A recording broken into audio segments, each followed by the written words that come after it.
channel Mas Mitra Alam Sejahtera. Salam sehat sejahtera, Tabe pun. Ya pun. Selamat pagi, selamat siang, dan selamat sore atau selamat subuh ya bagi semua penonton.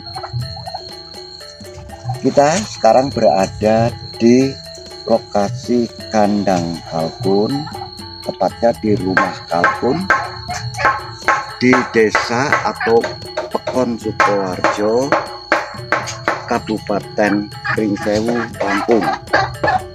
Istilah pekon ya, itu biasa digunakan di Lampung untuk desa, itu identik dengan pekon. Nah, ini kandang kalkun untuk indukan. Ada statement, sering saya mendengar ya, sering saya ditanya ya, bahkan orang mau beli pun bertanya dulu, Pak, saya mau beli kalkun untuk saya pelihara ya, dengan dilepas di kebun atau di halaman supaya makan rumput, jadi saya nggak perlu membersihkan rumput lagi. Ngirit pakan kan Pak?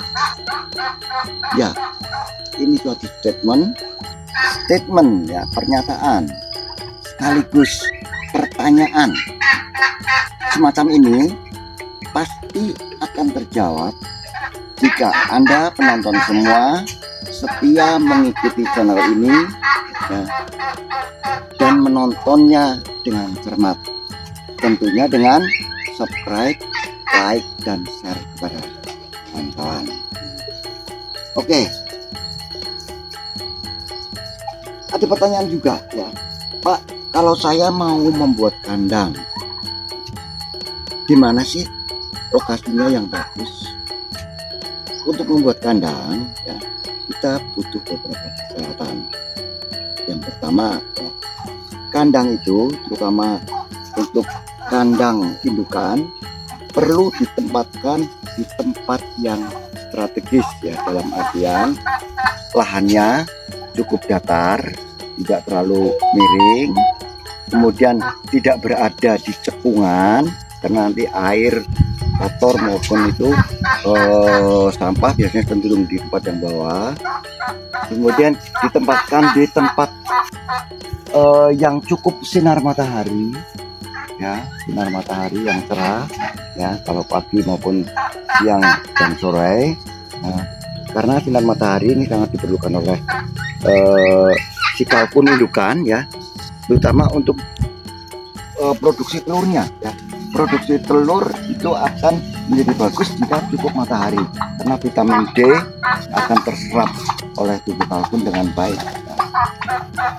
Selain itu ya, jika tempat kita masih gersang begitu atau belum banyak suasana, belum bisa kita ciptakan yang asri ya, yang sejuk, kita harus ciptakan itu. Kita harus buat dengan menanam berbagai tanaman ya. Boleh tanaman yang tinggi, tapi jangan menutupi atau menaungi kandang terlalu banyak ya. Ya. Selain itu selain ada beberapa pohon yang cukup besar ya, juga harus kita siapkan tanaman yang membuat sejuk sekaligus untuk menyediakan pakan ya. Tanaman yang menghasilkan pakan. Seperti misalnya ya, kalau ada lahan sedikit ya tanamlah jagung ya, sedikit-sedikit nggak apa-apa. Dan tanaman singkong karet berprotein tinggi ya, daunnya bisa kita olah nanti menjadi bahan pakan. Ada juga daun kelor ya. Ada beberapa juga yang kita siapkan bisa ditanam di situ ya, yaitu tanaman-tanaman obat herbal untuk pakan kalkun. Nah, itu kira-kira sepintas mengenai cara menempatkan kandang. Sekarang kita lihat ya, bagaimana membuat kandang ya, khususnya indukan, supaya induk kalkun bisa berproduksi dengan baik sesuai keinginan kita.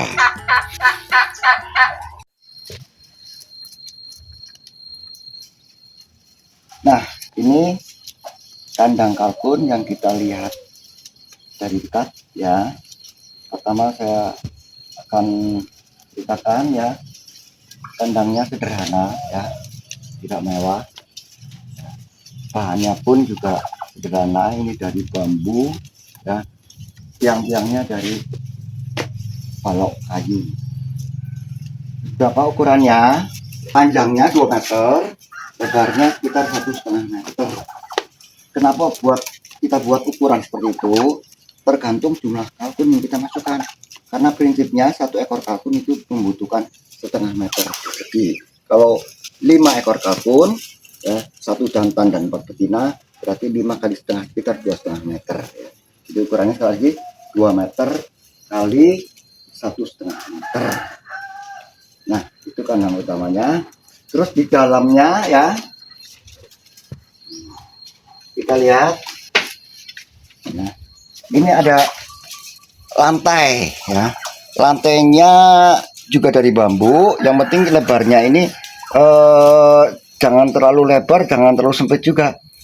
Mengapa begitu? Ya kalau terlalu lebar nanti kaki si kalkun bisa kejeblos ya, kejepit ya. Dia bisa nggak makan dan seterusnya sehingga tidak produktif. Kemudian jangan terlalu sempit juga. Kalau terlalu sempit nanti kotoran tidak bisa turun. Akhirnya lantai menjadi kotor. Terus ada satu lagi yang penting ya, karena ini kandang indukan, itu kita buatkan juga pekarangan ya, tempat bertelur. Nah, ada ndoge loro ya. Nah, ini kita buat sedemikian dari sederhana aja, dari bambu aja. Yang penting ini lebar ininya ya, itu jantan nggak bisa masuk.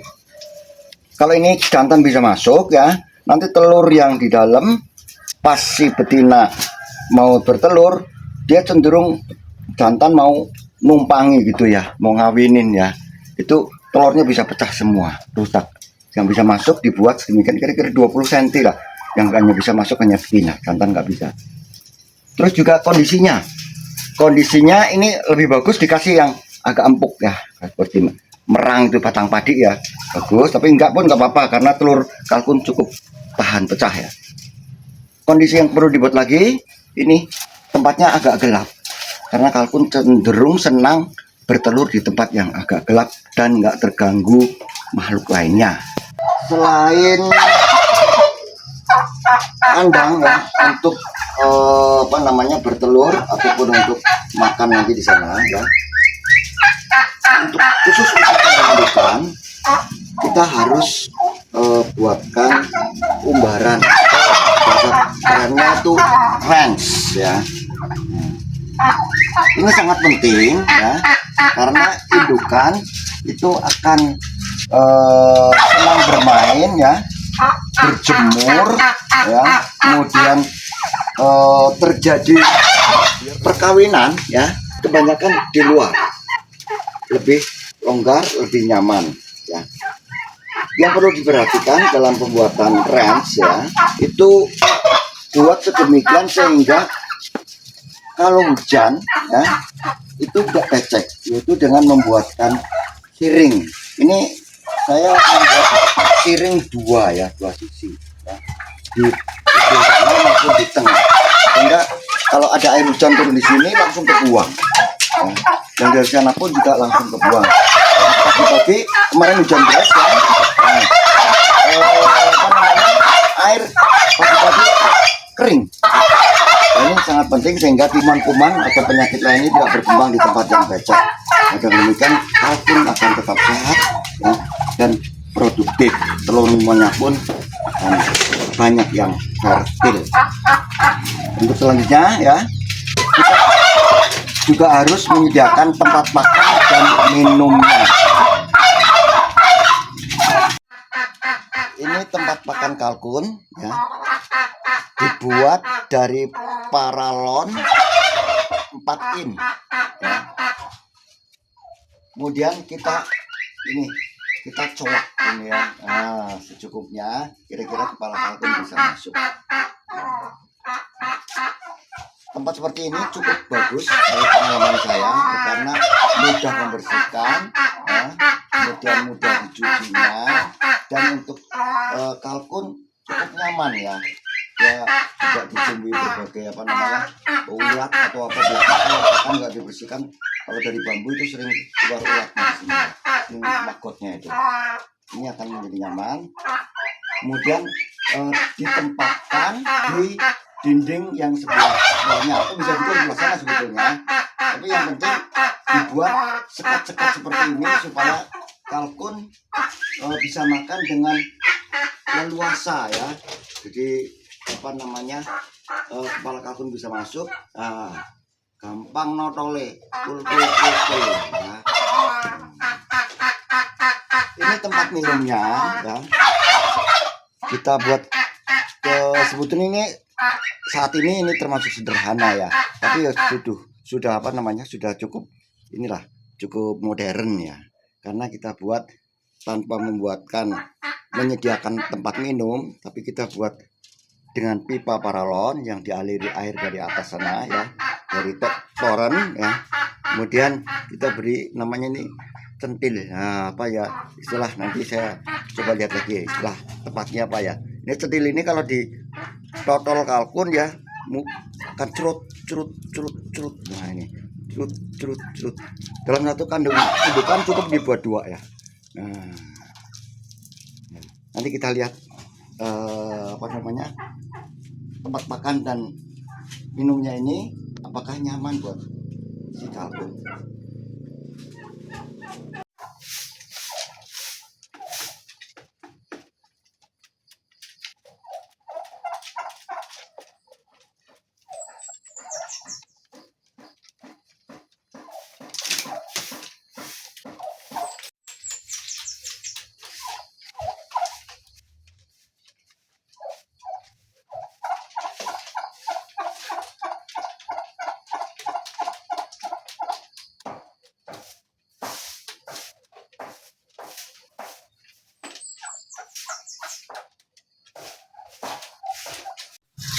Tadi semua yang saya ceritakan ya, itu semuanya ada di buku kalkun ya.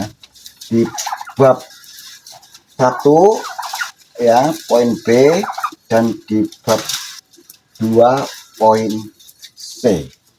Silakan dibuka lagi.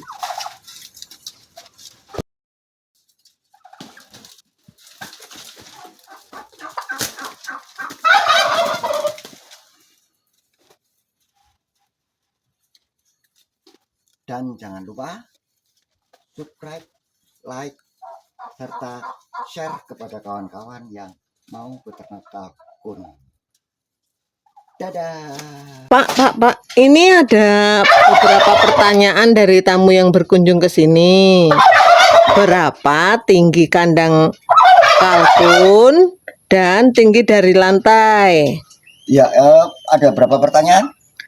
Ini ada beberapa pertanyaan, banyak Pak. Ya, oke, satu-satu ya. Oke. Ya. Sebelumnya saya tidak mau mengklaim ya bahwa yang saya ceritakan ini semua benar ya, tapi paling tidak mendekati dan bisa dibandingkan dengan mungkin para ahlinya nanti ya, sehingga apa yang saya ucapkan ini, apa yang saya lakukan tetap berdasarkan literasi yang benar. Oke, jadi tolong diulangi pertanyaannya. Berapa meter tinggi kandang dan tinggi lantai kandang kalkun? Ya, oke ya. Sebelum saya jawab, ini tadi cuaca tiba-tiba mendung ya, sehingga kalkun ini saya masukkan ya. Nah, ini sebagai bahasan, mungkin sebagian menjawab dari pertanyaan yang ada di sana nanti ya. Oke, saya jawab yang pertama, tingginya ya. Sebenarnya dalam buku ini sudah ada ya. Ini di halaman 69 ya. Ada bentuk dan luasan kandang ya. Tapi saya ulang baik ya, supaya lebih jelas ya. Tingginya itu sekitar 2 meter ya. Kalau atapnya ini nggak panas, atap yang nggak panas itu seperti genteng ya. Terus atau mungkin ada bahan-bahan lain seperti asbes, tapi yang dingin ada juga sekarang ya, yang anti panas. Tapi kalau yang bahannya panas seperti asbes itu panas ya, itu sebaiknya ditinggikan lagi. Kemudian lantai itu nggak usah terlalu tinggi ya. Ini yang penting kotoran bisa turun. Nah, kenapa tidak tinggi? Ini kalkun bisa masuk keluar dengan mudah. Kalau terlalu tinggi kalkun susah ininya sehingga memakan energi kalkun, kasihan ya. Ini tingginya cukup sekitar 40 cm, ada di buku ini. Ya. Nah, ini juga diberi di sebelah sana diberi apa namanya tempat ininya bisa dibuka tutup supaya cepat membuang atau mudah membuang kotorannya. Ya, Terus kotorannya itu apa berapa hari sekali diangkat dan bisa untuk apa aja kotorannya? Iya, ini kotorannya sangat berguna ya buat pupuk. Nah, karena ini pakannya kan pakan probiotik. Nah, di dalamnya itu tidak usah terlalu banyak lagi ditambahkan apa namanya probiotik atau bahan untuk mengkomposkan ya. Ini sudah mengandung probiotik, kotorannya nggak bau. Ya. Kemudian apa lagi tadi? Berapa lama? Ya berapa kali dibersihkan. Kalau untuk isi 4 ini lama ya, bisa 2 bulan baru bisa kita bersihkan. Nah, kalau isinya banyak, ini makanya isinya kan sekitar 4-5 ekor. Jadi ini 1 bulan nggak apa-apa ya, dan nggak akan bau kalau pakannya pakan probiotik. Juga itu ada umbarannya itu berapa luasnya ya Pak ya? Oh ya, ini pertanyaan lagi yang bagus. Nah kemarin saya udah tadi ya saya sudah ngomong tentang bagaimana membuat umbarannya. Ya.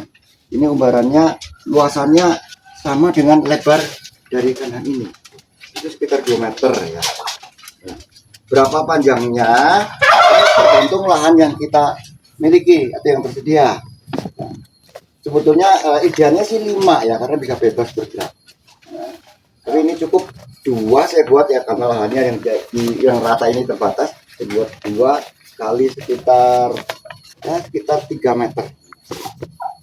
Itu ada lagi pertanyaan lain? Itu kalkun betina itu nelurnya sampai berapa Pak setiap periode? Nah, kalau urusan telur nanti kita bicarakan ya, kita bahas tuntas di sesi berikutnya yang judulnya nanti pemeliharaan kalkun.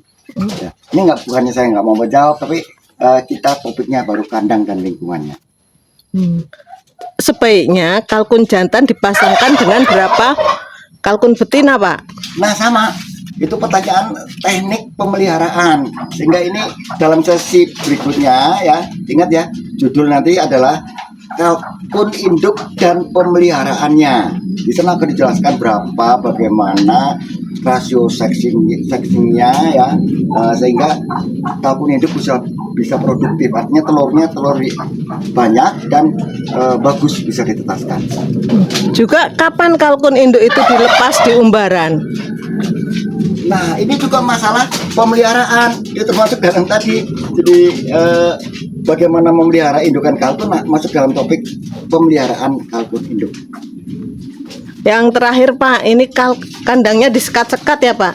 Ini kenapa disekat-sekat Pak? Ya, ini masih menyangkut kandang kalkun ya. Ini kita sekat ya.